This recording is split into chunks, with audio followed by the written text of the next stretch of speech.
What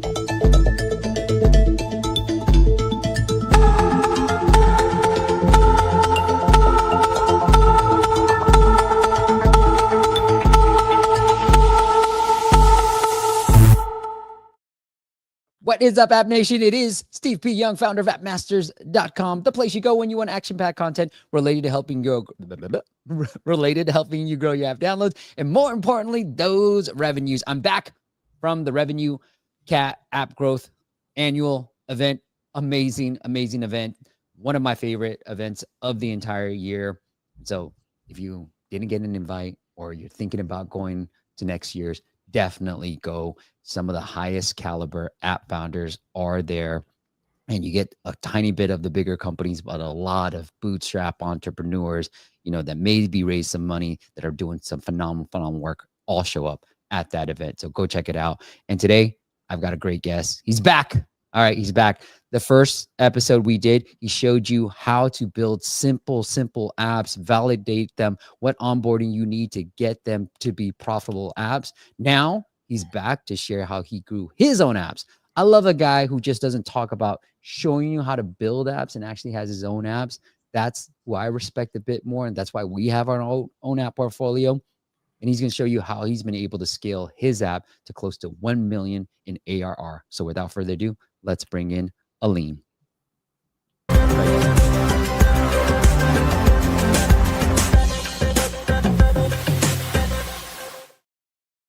Alim, welcome back to the show, my friend. What's happening, Steve? Super excited to be back again today. You are a huge inspiration for me, and every time I come up here, it feels super surreal, but I'm super excited to jump right in today. Well, let me give you a proper intro. You are a 4-time founder, former head of growth, head of mobile at PrizePicks, and you just told me that they recently sold for $2.5 billion with a B. Wow. That's amazing, man. So congrats to you on that as well. Thank you. And now, we're going to link up your previous episode, H. I don't know if we've already done that, but he's shaking his head in the background. We've already done that. And so we're going to link up that previous episode. If you guys are I would highly recommend you check that out as well. But Alim, let's talk about the app that you've been able to scale. Tell me about your approach to maybe validating app ideas and how you do that, and then building them. Absolutely. So as you know, I ran Ambitious Labs, a mobile app accelerator, for the last 2.5 years. We taught over 1,100 entrepreneurs how to build their own software products. About last year or early this year in January, I was like, hey, our program's doing really well. Our students are crushing it. I need to get back and get my hands dirty and start building again. So in January, I launched our venture studio, which is an arm of Ambitious Labs, where we incubate our own software products. And just like you said earlier, I didn't want to be a guy that just taught people how to build. I wanted to show them that I could grow, sell, and exit a company. At the same time, teach them what I'm doing in real time. So in January, I partnered up with a guy named William Rivera. William Rivera is a really well-known influencer in the space, of Amazon. And we partnered up. And today I'm going to talk about my influencer-led strategy and how builders out there can partner with influencers to find pre-validated ideas, latch on to existing audiences, latch on to existing traffic sources, and work 80% less hard and have a very successful app. I'll jump into the full playbook today. All right, let's do it. What do you want me to go to next? You want me to show off the app, or? Yeah, I mean, I could just jump in and kind of talk about where we went here. But so as we all know, there's 3 ways to really get traffic to an app, right? There's ads. You can run meta ads. You can run Apple search ads. You can partner with influencers. There's App Store organic. Am I missing any, Steve? Yeah, no, that's pretty much it. Yeah. I feel like that's around the couple ways to do it. Pretty simple. It's not that hard. Yeah. And oftentimes, people have the ideas for an app. They don't know how to validate it, but I think we all have seen enough content from the boys like Blake Anderson and even you and some of the rest of the app builders on YouTube, where we're now looking at validation in a completely different way. How do you look at market idea fit or marketing product fit, right? Not just product market fit, but people are now looking at marketing first, product second. Find audiences and find markets of people who are out there on the internet, maybe through influencers, through YouTube, through viral content, and then figure out how can you place a product onto the back of that marketing to capture the intent of the user and just give them a product that they're already looking for. So a lot of people now are relying on viral content on Instagram, viral content on TikTok, and using that as free traffic, sparking curiosity in the viewer, and then providing a product on the back end. What we have done is we've cracked the code to working with very high scale influencers on Instagram. In our venture lab, what we do is we partner with influencers and creators who already sell a course or a digital product, and we will then build them a mobile app or a SaaS. It could be a web SaaS or it could be a mobile app. And we will help them position their mobile app or SaaS on the back end of their existing offers. For example, if you are a creator on Instagram and you sell a course or you run a webinar funnel, we'll help you bolt on a SaaS that helps you achieve the goal that you're already selling to your audience. For example, if you're a career coach and you sell resume review, well, a lot of career coaches have webinar funnels where they sell like, hey, we're going to help you get a job in tech. We're going to do it by doing, this resume practice. And then what we do is we come in and we say, hey, creator, you probably reviewing a lot of resumes on your own manually. Why don't we build you an app that does it for your audience? And all you need to do is market the app when you get on those webinars, and you get recurring revenue, you get real enterprise value, and you're building something that's truly valuable and scalable. And creators are eating this up. So that's the strategy that we use to scale Scam Profit from 0 to 900, almost 900K ARR in literally 90 days. You want me to show off the app? Yeah, sure. I can share my screen too. Yeah. So up to you. You want to control it? Yep, go for it. Yeah. So I mean, you have the landing page up here. Scam Profit is an app for Amazon business owners to find profitable products through a strategy called retail arbitrage, where you can go to Costco, you can go to a grocery outlet, you can take out Scam Profit and scan the barcode of any product, and it will tell you how much that product can sell for on Amazon if you were to list it via FBA or if you were posting it yourself. So it is for retail arbitrage. And the idea is that you go to grocery outlet, you see that there's a bunch of Dove soaps that are on sale for 49 cents, and you buy the whole box. You scan it from Scam Profit. It says, hey, Dove soaps are selling for $2.49 on Amazon. If you were to get it for 49 cents, you can plug in the cost, and it will tell you after FBA fees how much profit you can make just by simply shipping it to Amazon. Wow. And we charge $29.99 a month or $2.49 a year. I'll talk about pricing today too, because there was a huge pricing issue that happened that I'm sure a lot of people will find value from. But it's a high ticket product because it's for business owners, and all you need is one profitable product to pay back your entire year. So we kind of price the product of the app based on the value that you're getting from the app. I think if you remember my last conversation with you, I think I talked about like high ticket apps and like solving problems for rich people. Yeah. Like I always try to build software that is appealing to an audience that's like richer. So we look at business apps, prosumer apps. I try to stay away from like the calorie trackers and like the other consumer apps that a lot of people get into, just because like I don't want to see a $2.99 subscription. Like I worked way too hard to just see $2.99 come in. Like I'm trying to see $20 bills fall from the ceiling and $100 bills raining from the sky. Like that's what I tell my team. I'm like, yo, we're only building apps where like people pay us $20 or more. I love it. So yeah. I love it. I want to say hi to a few people, and I want to get into how do you find these influencers and what type of market you should tackle. But it's on you, obviously. It's on you. I don't even know why I clicked on yours, Age. All right, what's happening? Chelsea, and then Philly in the house. Kevs is here. Adrian, and then Joe says that Scam Profit website is beautifully designed. Right on. Thank you.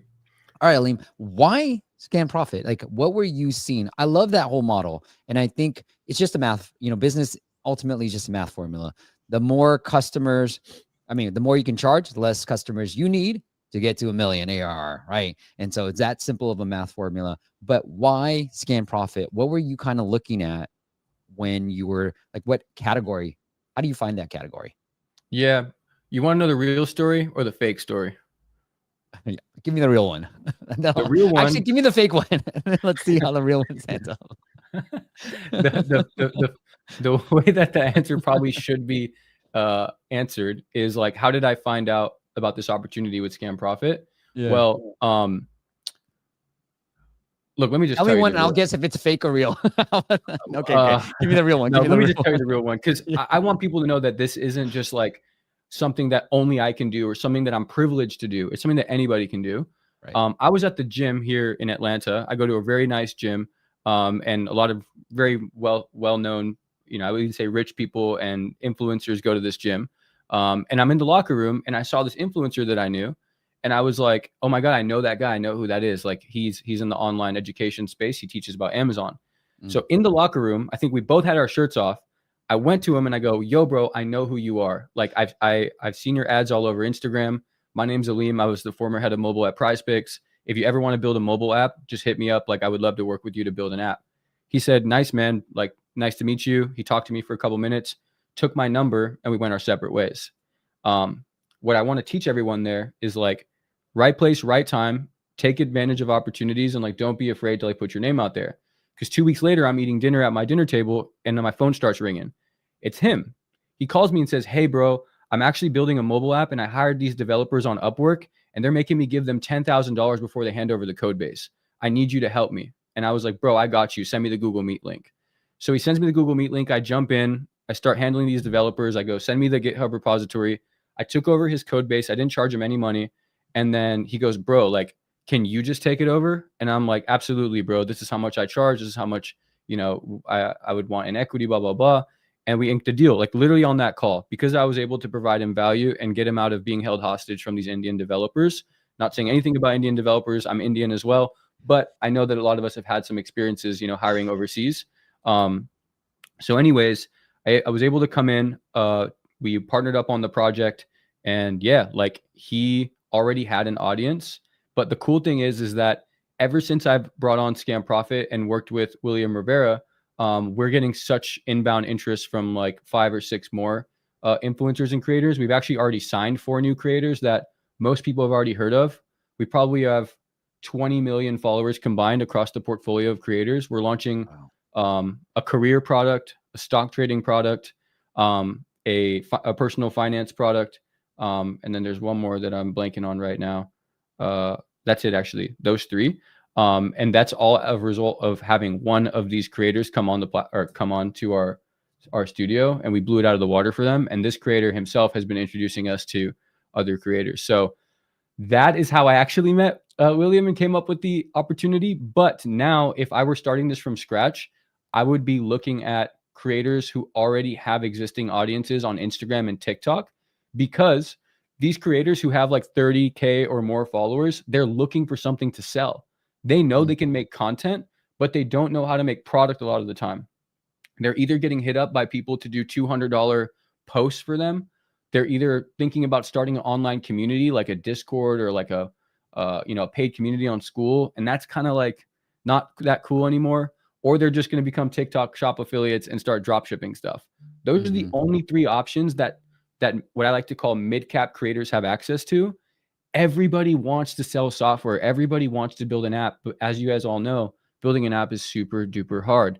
So if you can come in and provide them an interesting opportunity, like, hey, I'll build your app for you. You market it. We'll go together. You're going to have a property that generates recurring revenue. That's easy and fun to market. I'll design it to have some viral moments in there so that you can make content with it. That's what creators are jumping on right now. And you know this, Steve. You just said your agency is doing really well because a lot of people are interested in building apps right now, right? And so more and more people are on YouTube seeing how much people are making money with apps, and apps right now are what you should be selling to these creators. I like it.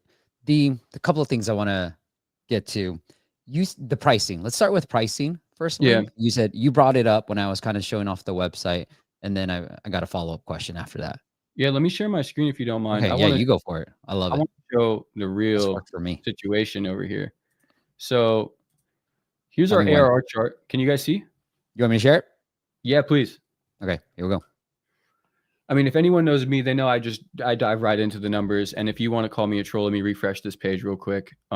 Because I get called like I'm faking a lot of this stuff because the numbers are so high. On my YouTube channel, people call me out all the time.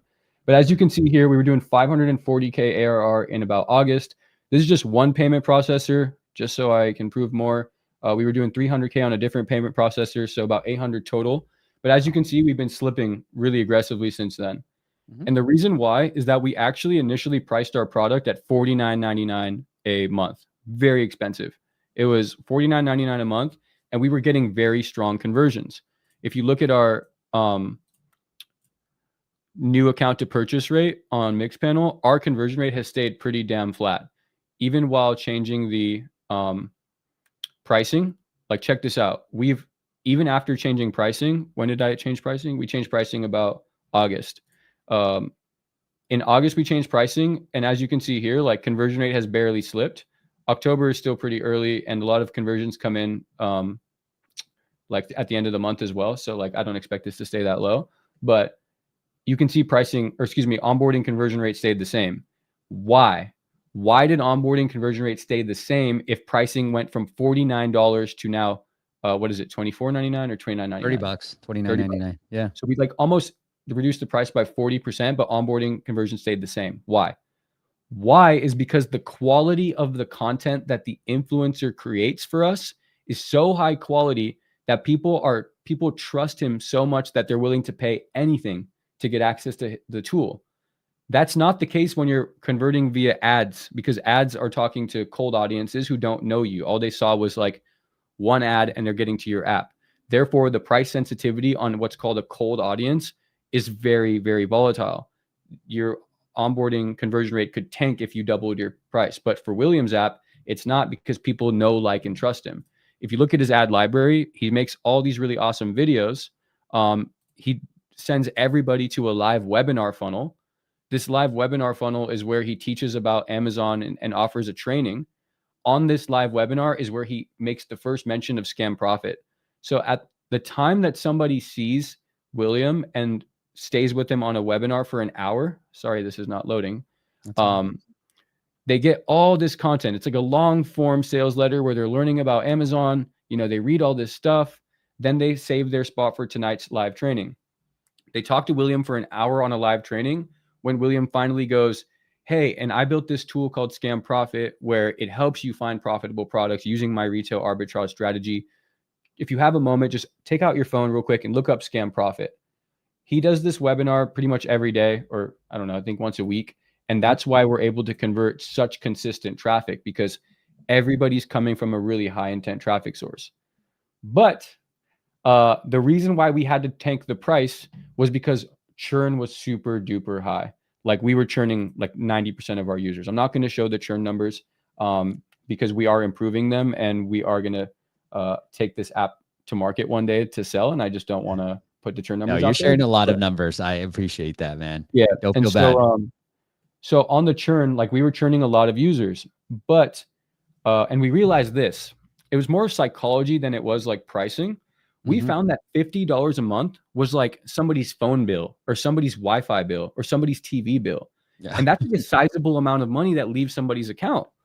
And we were like, what? And people were saying, hey, we have a lot of bills to pay. We can't pay the Scam Profit bill. That's literally what somebody put in a Discord chat. I was like, yo, why did somebody call Scam Profit a bill? We're just an app. But somebody literally thought it was a bill because of how high that price was. So the psychology of pricing, we don't think about that. We don't think about how a pricing figure fits into the life of somebody. $10 a month sounds like a Netflix subscription, Right. but $50 sounds like the bill for your phone. You know what I Right. mean? Yeah. So somebody was like, hey, can you please reduce the price closer to 20 so that it feels like a subscription? We were like, what? That's the craziest thing I've ever heard. So we dropped the price to $24.95. And since then we've doubled decreased churn by 50%. Nice. And our net LTV has been positive. So even though MRR has come down, realized LTV per paying customer is trending upwards. That's awesome. Yeah. That's awesome, man. You know what? That's one of the questions I was going to ask, is because I partner with, I'm an advisor for a company called Breakthrough, and they do this very similar model, but they do it for the health and wellness space. Okay. And so they've got a lot of yoga people and they work with these influencers. And one of the things is to keep marketing going, because it's when the influencer like creates content and promotes it, you get a wave of downloads. But if they're not constantly talking about the app, then the downloads start to fall. How have you been able to keep that consistent growth happening? Because I've seen the chart. Like, how do you keep it going? It's funny because we're not. our app is based on one influencer right now. We do have diversified traffic sources. Like if you look up Scam Profit on YouTube, there are other creators who make content about Scam Profit. And we actually just launched a creator marketing program. We put about 10 Amazon creators into a group chat. And if I can find the Figma design, we actually just launched this yesterday. So if you download Scam Profit, you'll see this. But we just launched a community feature in Scam Profit where you can, like in the onboarding flow, click on whose community you came from. And oh yeah, I have it right here. Let me share my screen again. Okay, cool. I was gonna this is dope for all of those people who are like trying to scale like viral or organic via creators. So we just launched this feature yesterday where it says like whose team are you on or who referred you to Scam Profit, and you can select like what creator you came from. That's awesome. And so we're launching all of these creators. All of these creators are doing viral short form content, and they run their own Amazon communities. They're going to be marketing Scam Profit to all of their communities and all of their public audiences. So when people get referred by them, you can join their team or you can mark them as a referral. And we built an internal dashboard that's going to pay them a rev share on all the people that they refer. So we make creators happy by making them money, and we diversify our traffic sources so that we can get a higher valuation whenever we do decide to sell this mobile app. Alim, I love the affiliate model too. You know, I'm sneaky and I'm like, hey, should we have that regardless of whether we're working with influencers or not? Because it kind of builds social proof. Like when I see that, I'm like, yo, you're working with some like really, high-end people. That's true. The social proof is true. And I actually just learned this from one of my friends who runs Interlock Studios. It's a app studio backed by Mark Cuban. He told me this joke. He was like, yo, what we've learned in the app world is keep adding screens on your onboarding flow until conversion rates start dropping. Like he was like, the more screens you have, the more people and like pictures of people you can show on an onboarding flow, like the more social proof it creates. So I agree with that wholeheartedly. Ooh, I just thought of an idea for our app too. I like this. I love this. Hey, I got a question from somebody. We run a community. I love these communities, by the way, but we run a community of app founders. And so one of the questions that was asked was like, what is it when you're working with affiliates? What's a typical commission? Yeah. Look, a lot of people cheap out on affiliate commissions. I believe in making people rich. I believe in building vehicles to make people a lot of money. I pay our first affiliate 25% of revenue, net revenue, where net revenue is calculated as revenue minus App Store commissions. We pay them 25% of that. Yeah. Okay. I always model out like what my creators can make. Like I want my creators to be able to afford like their house mortgage or like a new car payment, or like I literally say like, yo, I need you to make $2,000 or $3,000 a month. This is the type, like this is what you need to do to make $2,000 or $3,000 a month. So I like reverse engineer income because I truly care about making somebody money. No one's going to keep working for you if you're only making $100 or $200 a month, but they will if you're paying their house mortgage every month. Yeah. So you need to be invested in your creators and the people who are marketing for you. I want to say hi. Hi, Jamie. And then Lion, Esper or whatever. And then Alicio is here as well. All right. Hey, Alim, one of the things I love most, and that ties into the question about how did you keep marketing going, is because I forget his name for Scam Profit. What's William his name? Rivera. William has a webinar funnel. He's running ads. So it's just part of his entire funnel. So that's how you can kind of keep marketing going. Is that an element that you look for, or criteria you look for when you're working with influencers? Are they running ads? Do they have a webinar funnel that's going to be consistent so that, I know I can get consistent downloads for the app? It's not just about a webinar funnel. Yeah. What I look for is somebody who has successfully monetized their audience. There are tons of influencers out there who have lots of views, but you can have 1 million followers and not make a single dollar off your account. If you don't know how to turn like attention into clicks and conversions, you're not going to be able to sell anything. So what I look for is an influencer or a creator who has successfully driven traffic from their page to another digital property. For example, like if you look at any creator's Instagram, if you see a link in their bio and the link in the bio is sending somebody to, a Discord or like a course or a community, and like you see that community actually has people in it, that's when you know that the creator can monetize their traffic. Or if you notice that the creator in their content is actually promoting a product very slyly, or they're doing an advertisement, like that's when you know a creator has a conversion mindset. I wouldn't want to work with like meme creators who just know how to get a bunch of meme views, because meme views have very, very low engagement. You want to find a creator who truly knows how to convert attention into clicks, more than the webinar funnel. The webinar funnel is definitely a sign that creator has a lot of money, because webinar funnels are expensive to buy traffic to. That's obviously like a whale type of client. If you can get somebody who has successfully ran ads to a webinar or a VSL funnel, that's when you know that person probably has money and cash flow. I like it, dude. This is awesome. On the pricing side of things, I know one of the things we wanted to talk about was the pricing science behind turning users into loyal paying customers. Was anything beyond just you like figuring out lowering the price? Was there anything beyond that you wanted to cover? That was actually a lot of it, was like, don't get greedy up front. Like, it's good to optimize toward a lot of money, but I would highly value, like, I would highly encourage founders to think about like, how do you keep your users around longer? Not just like, how do you take money from them quicker? I think that's the it, dude. the $49.99 a month was great. We got a lot of money up front, but then we got people leaving, and we were like, no, we don't want you to leave. We'd rather give you some of your money back. Don't leave us. Like, take half your money back, but stay. And so we actually were scrambling for about 2 weeks to keep our users around. So that's my advice, is like, focus on keeping users around in your early days, rather than taking a lot of money up front, because you want to build a low churn business. For example, if we tried to sell Scam Profit at 800K ARR, but we had the level of churn, we would not have gotten a valuation. Like, I'm telling you, we would not have gotten a valuation. I would rather have 500K ARR and strong churn than a million ARR and really, really bad churn. Does that make sense? Yes, but tell me why. Because if you have a lot of churn, it means your product doesn't work. It means that people paid you up front because they believed in you and your marketing was good, but you got them to convert because of your marketing, but it means your product sucks if they're leaving. And you need both. You need good marketing and a good product. Otherwise, you're just like, a fancy bottle of water, right? The fancy bottle of water is $5 of whatever that crazy Saratoga water is, but it tastes the same, right? It's like, I got that water once because I was like, oh, the marketing's good, let me try it. But I've never bought it again. I said, I've tried it once. It just tastes like normal water. I won't name the brand, but I've done the same thing. I'm like, they were marketing everywhere, and I was like, okay, it's in a can. So I was like, okay, it's interesting. And I'm like, okay, well, what's the difference? The Kirkland one is just as fine for me.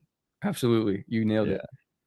I love it, man. No, you said it the best. I think it is just that. Like, we've seen a dramatic difference in our business when we were just kind of like, hey, let's just break it down. Like, even if you can take a bigger package and slice it up to a monthly offering that becomes affordable, like the LTV of that user dramatically increases. As you said it best. Like, that's why I wanted you to break it down. Like, if you can keep them longer, even if it's a lower ARR, it's a highly scalable business, because the highest churn, you said it too. It's like, you're just relying on marketing. The marketing was great. And so when you pause marketing, guess what happens to the ARR?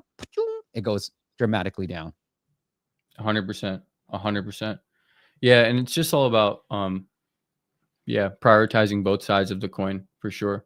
So we've now invested a lot more into the product to keep people coming back. We do like monthly live sessions with our users now, where we like get on a call with them and we get their feedback.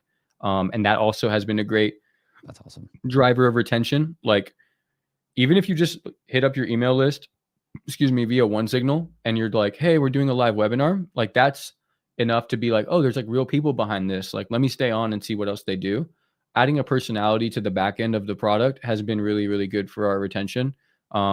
Even if people don't attend your webinar, just the fact that like you're hitting them with some emails that have like a real person behind it. Like, hey, I'm Alim, I'm CTO.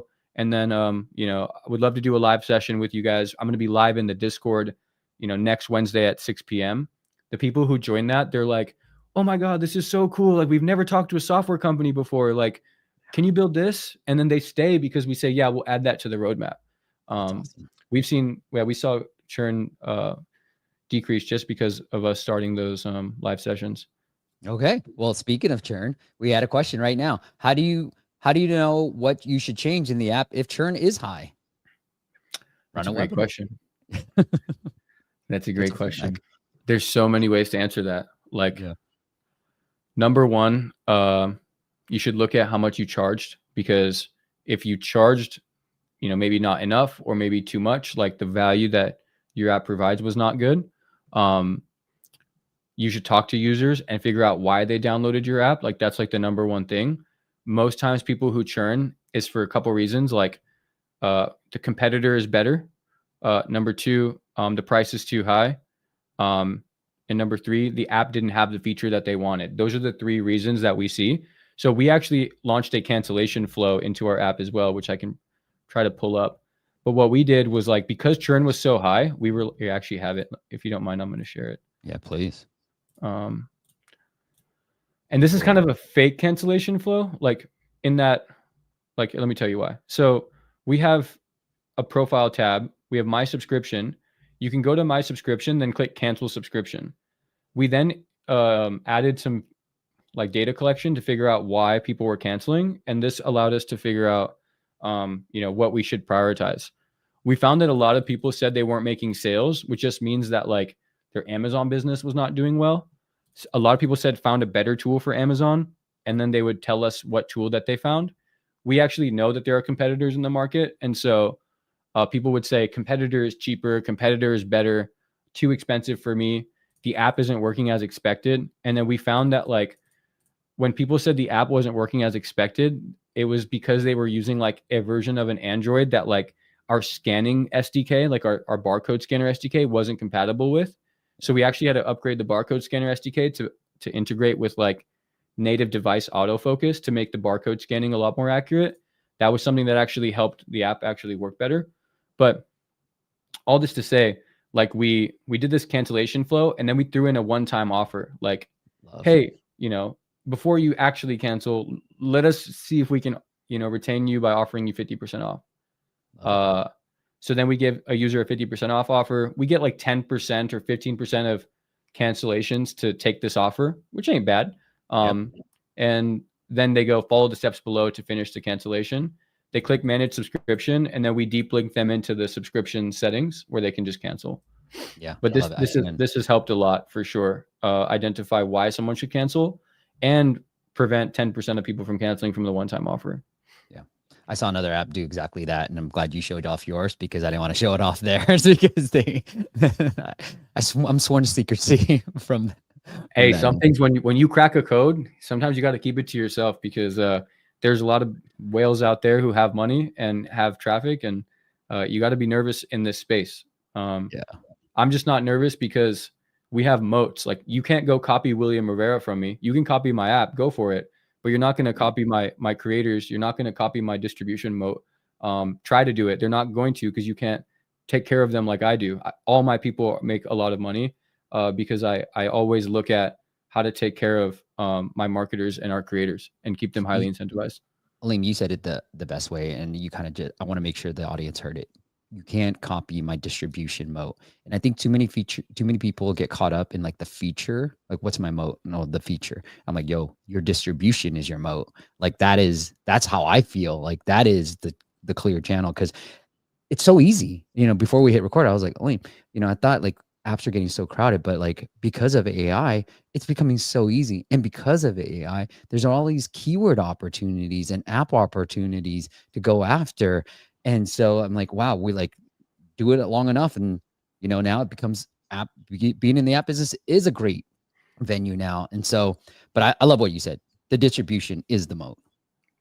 And that's where I spend all my time now. We hired a product manager named Zion. He's an absolute killer. He takes care of handling, my developers. And I spend 80% of my time now managing, recruiting, working with, building relationships, flying to Miami, getting a cabin in the mountains to work with these creators, just because I know if I work with them, if I show them my face, if we build relationships, they're going to keep pumping traffic. So that's where I've shifted all my attention. Wow. Wait, tell me about this strategy. You book the cabin, you pay for everything, you get them come out. Is that what you No, do? it's not like that. Wine and dine them? I just mean like, well, yeah. And to work with these creators, you do have to like, you know, adjust your lifestyle or like appeal to them. Creators love lifestyle. You know, they're creators for a reason. They make cool content. They sometimes drive flashy cars. Depending on how much money they're already making, we're very fortunate in that the level of creators that we've brought have fantastic lifestyles. They attend masterminds. They are in the online money business. And so I'm fortunate enough to get to network with them in, you know, places like Miami, SF, you know, other places as well in New York City. You know, like we're friends with the people behind WAP and behind fan bases. And so we're just in like the creator economy. And yeah, you just have to show your face and be networking and be where these creators are, because they're kind of like this clique as well. Like all the top creators know each other, just like how you and I know each other. Like all the top creators in the space, like we know Steven Cravata, we know all the other app guys, because like it's just a few of us, right? And we all share the same passion. Eventually, maybe we all get to hang out. Like for example, like if you go to MAU, you're going to see you're going to see Steven, you're going to see me, you're going to see all the other app people. So you got to be where your market is, for them to take you seriously and know, like, and trust you. So the strategy is not like paying for their like flights and stuff. It's more just like being where they are and showing them that you're part of their crew. I love it. I love it.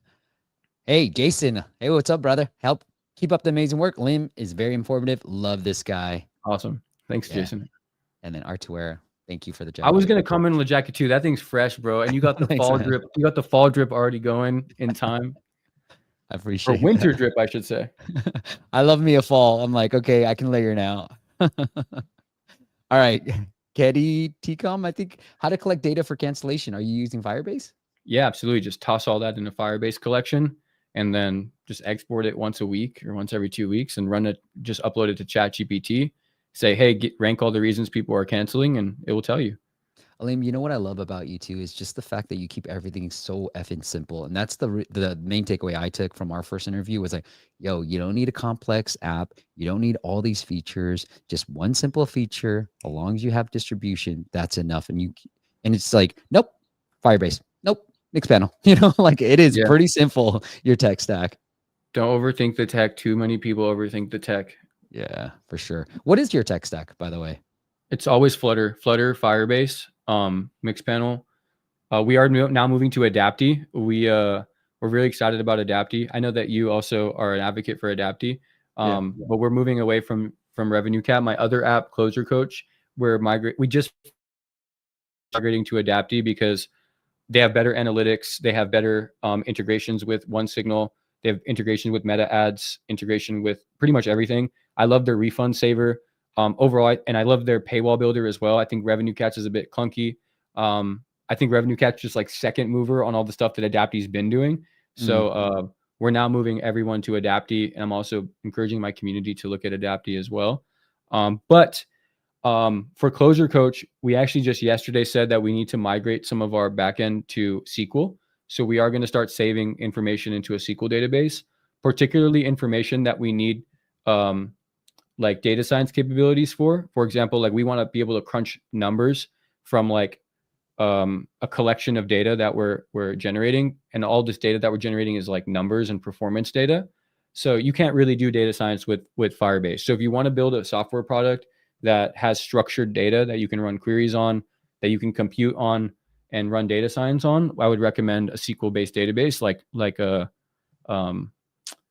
Supabase. And so we're going to be moving some of our data to Supabase, and then my head of data, Taylor, is going to hook that up to a Tableau server, and he's going to start running a bunch of computations on that.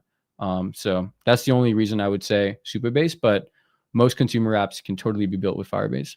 I love it. Dude, the last question I had for you is like, you got Ambitious Labs, you got this portfolio stuff as well, managing all these creators. And I know that can come with some problems too. How are you, like, this is a selfish question. How are you going about managing all these projects? Like, tell me how you're managing the people, the team.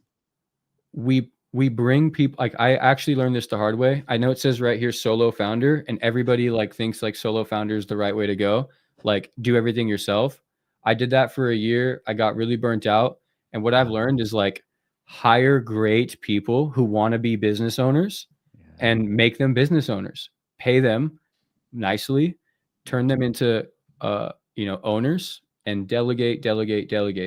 Like Ambitious Labs, we have a great CEO that's running Ambitious Labs right now. My app accelerator, that's been fully delegated to a CEO who reports to me as the chairman or the board member. He runs the entire operation. We brought in a product manager named Zion who actually was working at DoorDash. Very, very, very talented product manager. He's managing the day-to-day developers. We have Taylor, who is kind of COO, running B2B sales, running pretty much all like the financial operations.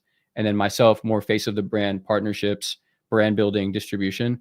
So we've built kind of this holding co of mobile apps and the education arm just by hiring great people and delegating and paying them nicely. Okay. We got to talk afterwards. So I'm going to hit you up a little bit later too. Yeah. No, it's definitely hard. And it's really weird to think about like having somebody else run your business. Yeah. But I didn't realize but everybody wants to be a business owner, but nobody wants to fork up the cash. So if you can pay them the cash and make them a business owner, it's like, oh my God, you get to hit two of their birds in one stone. You know what I mean? And I never thought about that. Like, it's a hack. It's like, make someone a business owner, but salary them. Like, it's pretty cool. No, I like that. Do you have any interview questions, or how do you test somebody to take over a company that you built? Like, how did you know that? Sorry to cut you off, but you find someone who's failed. Like, you find people who just serially fail. That's how, at least what I've seen. Like, find someone who has failed a few times, because like what actually needs to happen, and they're hungry. Somebody who's failed a couple times are hungry, and the playbook. It depends what type of operator you want. If you want an operator that's going to take you from $1 million to $5 million, you need you need to find someone who's done that.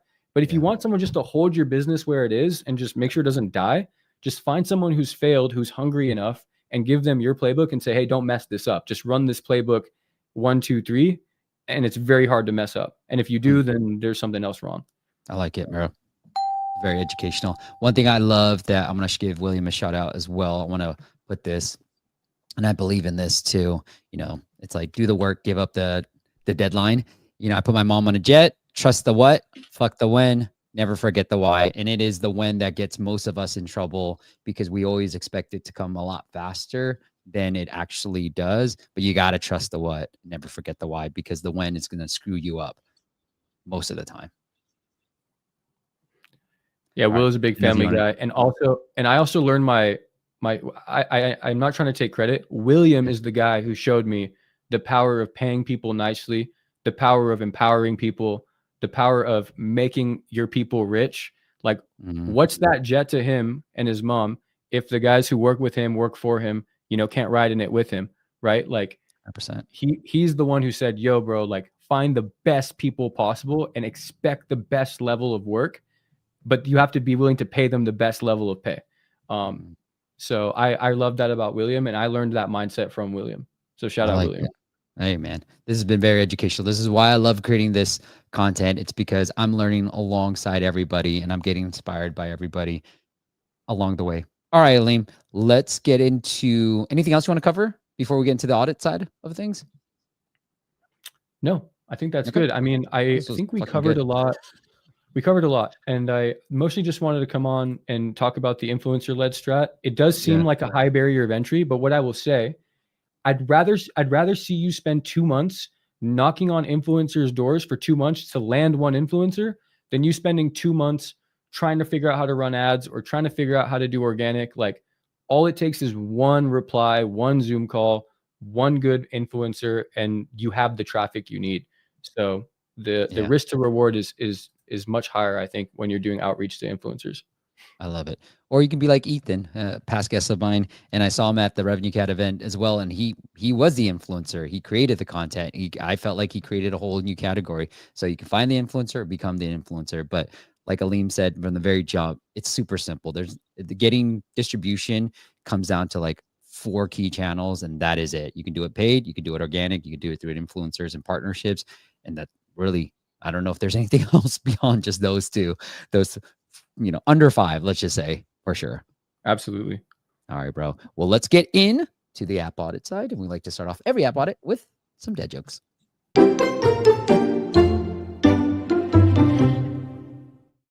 somebody complain about that audio. We're gonna fix that a little bit later. Maybe it's just on my side. All right, Alim, would you want to go first, or do you want to go second? I'm happy to go first. All right, go ahead, bro.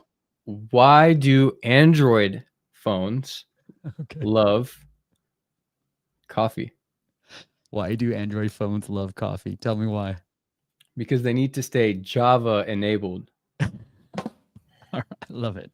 Okay, Alim, what do you get when you cross a grumpy sheep with an angry cow?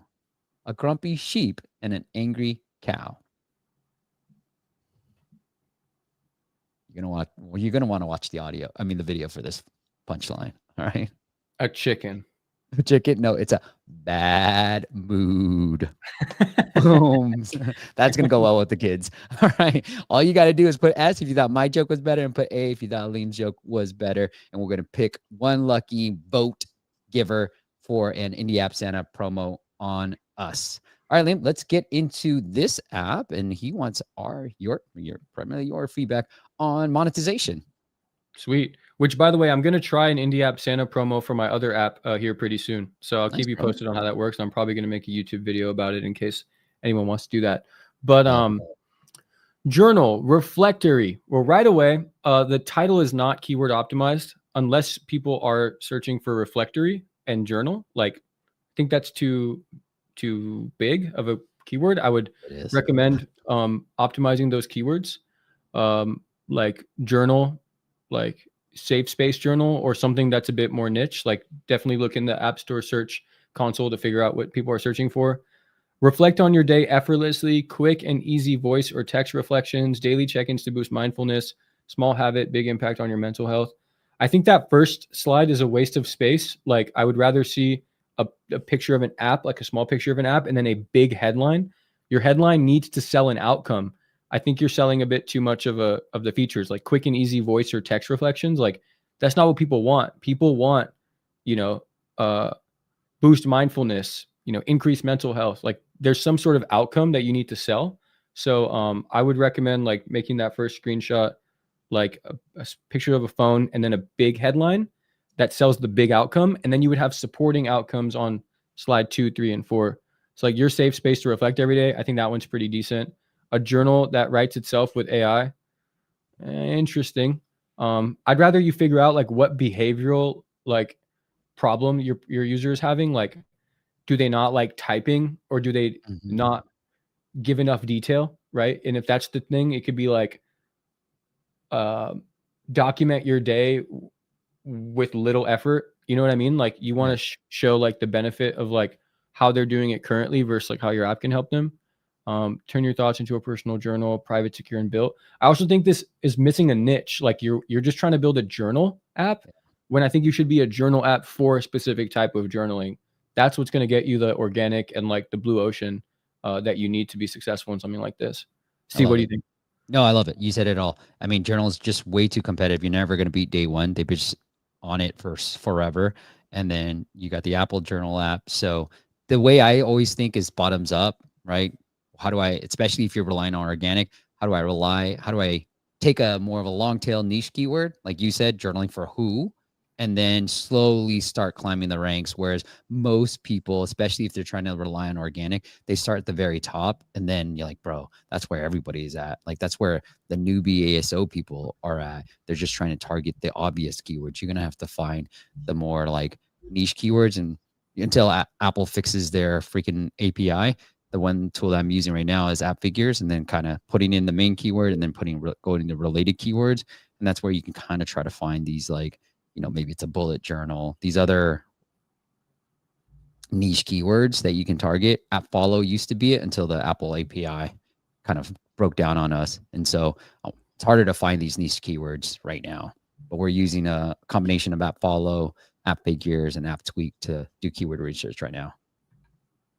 Yo, I'm seeing the votes come in for the jokes, and spoiler alert, man, you dominating. I haven't seen one single vote yet. So I owe you something. Damn. I know. I just had to throw in the Android one. You freaking techies just oh man, that's ridiculous. I thought my joke was pretty good too. I thought I'd get one. All right, let's get into the app itself and let's help them with the main thing. I think Rody might be here. Rody, is this you? This is your app, bro? Hi all. Let's see. Let's see if it's a.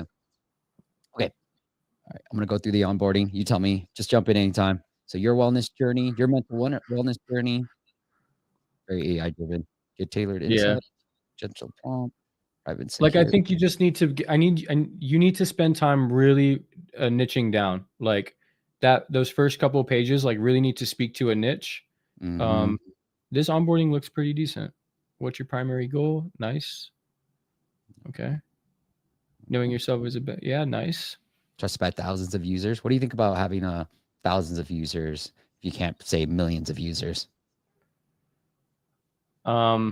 I would say something like, I mean, I think if you actually have thousands of users, like the 1,000 is fine because it's actually very legit. Like, not a lot of people want to use an app that has millions of users. Like, some people see value in like a small app like this.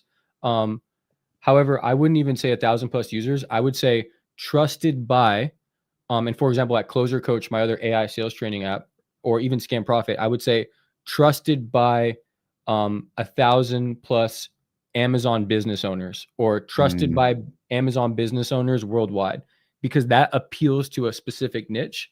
And people don't want an app that users have. People want an app that people like them have. So you got to niche down more and speak to a specific type of person. Like, trusted by 1,000+ people with ADHD, trusted by 1,000+, vegan bodybuilders, that type of stuff. Yeah, perfect, dude. Love it. What was the highlight of your day? Oh, talking. Hanging out with Steve. Alim. Oh, dare you step on my thing, bro. How do you usually express your? How do you plan to use your day? Maybe once a day, multiple times. I don't know. But one thing I'll say to this entrepreneur is, like, you have a very good product. What you need to do now is reposition the marketing. That's all you need to do. Yeah. But you've done the hard work. Let's see. That's 10 minutes. What are you grateful for? And also another thing that I tell everyone is, I don't even care what your onboarding flow looks like. Show me the Mixpanel funnel report. Like, show me how many people are making it through this onboarding, how many people land on your paywall, then we'll talk. I actually would prefer to see that before I see your actual onboarding flow. I love it, dude.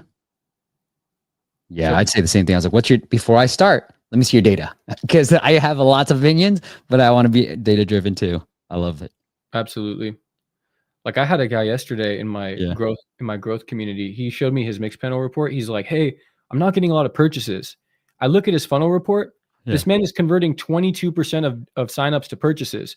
And I go, bro, just because you have 4 purchases or 5 purchases doesn't mean like you have a problem there. You need more downloads, bro. You're converting 22%. That's fantastic.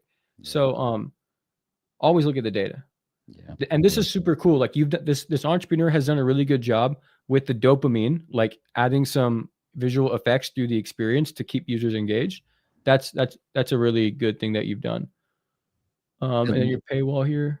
Yeah. What do you think about it? Looks like there's no trial either. The trial is going to be tough. I'm not sure if I talked about this on my last call with you, but we saw a 66% decrease in conversions without offering a trial. So we kept the trial on. We were only converting 10% from like download to paid. And now we're converting like 28% download to paid with a trial. So I highly recommend a trial, especially for early apps. Yeah, I agree. And we've seen similar numbers. And what I would say to Rudy, I'm going to call you Rudy, that he said, I actually stopped the trial, but planning to get it back because it performed better. Yeah. This is the way that we've seen work really well with trials, especially if you're pushing the annual. Hey, we offer you 7 days for free, so you can start journaling and start your journaling whatever, right? Day 1, start with this. Day 2, do that. Day 4, build a habit of journaling. You can give that. You'll get a reminder, and then you hit them with the paywall. And just adding these 2 screens before your paywall has increased conversions for most of our clients. Steve, can I tell you something? Yeah, please. I saw you make a video about this, and the founder was a woman, I think, and it was bro. So I literally went the next week and did that same thing in my other app, Closer Coach, and we doubled our conversion rates just by adding those 2 screens. Yeah, it's beautiful. No, I loved that. Yeah, it was, I think it was Ivy or Christine. Sorry, Christine or Ivy, but I just saw them in New York as well. But those guys are doing amazing work at Resemy. Yeah. I highly recommend that those 2 screens, because it's true. Like, people don't just want to be like hit with a paywall. They want to be eased into it. Yep. I love it. And you could even test a hard paywall. And look, Alim, Rody has this little pricing offer too. Limited time offer for an hour. See, what I love about these technical builders that are in your community is like they do all the hard stuff. Like, they do all the stuff that I haven't done because I'm a marketing first builder. Right. I still haven't even done a one-time offer like that. Yeah. Like, I don't have this type of limit. Like, they do all the hard things that I haven't done. And it's so cool because, bro, whoever built this app, you have all the right pieces. You need to fix your top of funnel. Yes. That's the only thing you need to fix, is redo your top of funnel, app store screenshots, keywords, positioning, and messaging. Those are the 4 hard things that a marketer needs to do. But you got to be ready to step out of your comfort zone, put your marketing hat on, do those 4 things, and I promise you this app will print. I love it. I love it. And now you said it best. Distribution. That's the moat. A lot of people, like, especially developers, I got to build this feature. No, it's what's your distribution? Yeah. Sweet app though. Nice job. Yep. I love it. Let's see. Somebody had a great compliment for you that I wanted to throw out there. Oh yeah. Chelsea says, Alim dropping bombs, bangers. Partner with influencers, add cancellation flow for feedback, thousands of user niche. That was brilliant, by the way. I love that. Thank you so much. Awesome. Glad you liked it. Speaking of awesome people, H, my man, said, hey, it's Ivy. And he's on top of it, man. He's like, it's Ivy, not Christine. So shout out to Ivy. That one is a great episode. We had to, a way to take it down. But obviously, it's a great episode just to protect Resemy, because they shared some amazing insights on there. But H, I know I lost. So spoiler alert. I got, where's my womp womp? I don't have a womp womp. There you go. I have a womp womp right there. But let's pick a winner for our Indie App Santa promo. Spin that wheel, baby. Let's go. And the winner is Transcript app. Yeah, somebody new. Transcript, just transcript. Yeah. I wonder if it's the same transcript or Transcripto. This is it? Yep, this one. Yeah, I got dominate. So congratulations, Transcript. Just reach out to us, steve@appmasters.com, and then I'll put you in touch with our team to get it all set up. All right, Liam, you got time for one more, bro? Absolutely. Okay. What do you use to see onboarding conversions? Yeah, we already covered this, Mr. Zag, whatever. Mixpanel. Liam said it. You can, have you used Firebase for it? We've tested Firebase, but we like Mixpanel the best as well. We use Mixpanel. Onboarding conversions. Yeah. Only Mixpanel. Yeah. Just because their free plan is really good. Yeah. Adapty has something in there as well that you can see the funnel. I've seen it with another client of ours that they do. You use Adapty also? You do, right? I have it for one of our apps that we purchased. They had Adapty, and so we just ended up keeping Adapty. And then the other apps that we've built that is along the same lines of this other app that we purchased, we use Adapty for that. But we use both, Revenue Cat, Adapty. I think I want to check out. I'm curious which one you like better. I think from a paywall perspective, you're absolutely right. Adapty has a way better paywall builder. And then a lot of indies are moving to Superwall just for the paywall builder itself. They've got some cool features. So I've heard it all. I like them all. I use them all. I have them all in my apps. Friends with all of them. Yeah, I feel you. All right. Well, speaking of distribution, let's get into Red Tomatoes. We've got Kenny's app right here. Whoops, let me bring it up to stage. Cross-platform steps community. I don't even know what that means. Have you ever wanted to challenge your friends or work colleagues but have a different phone or fitness hardware to each other? Do you want to run company-wide fitness challenges? Well, you can with Red Tomatoes. Okay, so I guess it's almost feels like a B2B play. William, what do you think? Yeah, I don't know what this app. So I'm just don't know what this app does. Cross-platform steps community, Red Tomatoes play together, multi-activities, Google sign in. Yeah, we need to figure out what this app does and why it does the thing that it does. So like cross-platform steps community, I imagine like it's for people to step together. So like this is just super technical. Your cross-platform, cross-ecosystem, activity, competition, community. Like, bro, this is a perfect example of somebody who's so technical that they feel that they need to sell the most technical part of this product. Like, this is where like technical people and marketing people like are very juxtaposed. Like, Yes, 100%.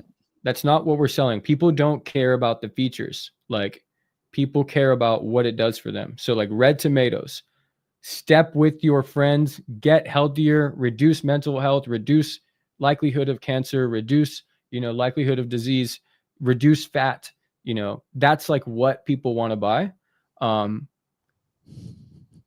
This is super cool that you have all these features, but like, that's not what people care about. People want a certain outcome, or they want a certain way of doing something. That's like what comes to my mind first. Yeah.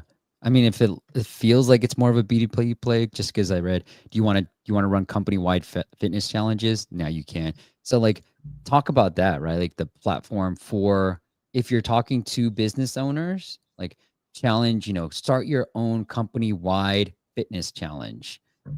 Yeah. Available on all devices, blah, blah, blah, blah. And then you're selling to the business owner versus the consumer. But this is, Liam said it best. You're too technical and you need to put your marketing brain on. ChatGPT the back crap out of this, but right now I don't know what your app technically does. So I can't help you get more users in this regard. And if you're trying to reach out to, like, if it's a B2B play, then reach out to HR people. Like Liam said it best. He's like, look, we still do webinars. They're close to 1 million ARR and they're still doing webinars trying to talk to real people, because real people, like Liam, I don't know if you agree or disagree, but I love getting feedback from real people. Why? Like, better than a form, I get to engage your excitement. I get to engage and just see how you react to what I'm saying. If you're like, oh, that's cool. Or you're like, oh, wow, really? I didn't know that. That's cool. Then I know I'm onto something. Where if you're just like saying that's cool without any type of like real excitement, then you might just be being nice to me. So just because you're saying that's cool, it doesn't mean that it is that cool. You might just be trying to be nice to me. Absolutely. I totally agree. Talk to people, understand who your market is. If it's really B2B, I think that's actually really cool too. Yep. Just like speak to the B2B, like run community or run company step competitions, encourage your employees, make your employees healthier. Like that should be your tagline. And then your distribution should match that. Yeah, reach out to the folks at Revenue Cat, Adapty, like Superwall. Like, hey guys, I built this app using your technology. Like, I would love to figure out ways that we can integrate it to and have a Revenue Cat or Adapty or Superwall like fitness challenge, and we could do it through my platform, Red Tomatoes. Like, you know what I mean? Like, absolutely, just talk to them. That's it. All right, absolutely, totally agree. Well, Alim, thank you so much for coming on again. This was amazing. Again, part 2, so I can't wait for part 3. The website, if you want to learn how to build profitable apps, it is ambitiouslabs.io, ambitiouslabs.io. You can build your own app without any code. There's a little offer that we have if you use our link in the description below. And Alim, if the audience wants to follow you and say thank you for coming on, do you want to send them anywhere else? Yeah, I have a YouTube channel. You can look up Ambitious Alim on YouTube. I can even make sure that we have a link somewhere. Yeah, let's put that in there. Well. Steve and I work closely together on a lot of stuff. So you can access my YouTube channel, and I just talk about my journey building these software products, and I get down into the weeds, mostly just around like marketing and growth engineering, because that's primarily what the experience I have is in. So definitely would love to have you on the YouTube as well. Yeah, bro. I would love to come on. Congratulations. The YouTube channel looks great. You want me to pull it up? Is that okay? Sure. If you'd like to. Yeah. Yes. Okay. Yeah. Okay. Just put Ambitious Labs is the channel, or just YouTube Ambitious Alim, and you'll find that as well. Really great videos right here. And like I said, from the very jump, I love a guy who not only talks about the apps, but also does it themselves through Scan Profit as well. All right. Cool. I have a little thing that's showing you all this stuff. That's pretty cool. I was looking at that too. Yeah, I was like, I could see you looking at it, and I was like, all right, I hope he doesn't mind. No, it's cool. It's really cool. That's why I like talking to real people. That's why I can engage. I can see what Alim was looking at and all that stuff as well. All right, guys. All those are linked up in your favorite podcast app. H, like the man he is, he's going to update all of that and link it to Alim's YouTube channel as well. Nurex, Nor, good to see you. Thanks, guys. Great live streaming. Live stream every Friday. H, I forget who's coming on next week. Help me. Come on in. Who's on? Okay, so next week is Kunal Nair from Yeah. the Big Bang Theory guy, the Yeah. Raj. Yeah. So he launched his new app and he will be talking all about how he launched this new app and what all the ideas he got for this. Yeah. So, Yeah, we got the Big Bang Theory guy coming on to share his app journey with us, to join us every Friday, 9 a.m. Pacific. And that's it. H, anything else you want to say? Take us out, H. No, all good. Say bye, H. Come on, take us out. Bye, guys. All right. See Thanks, you guys. next week.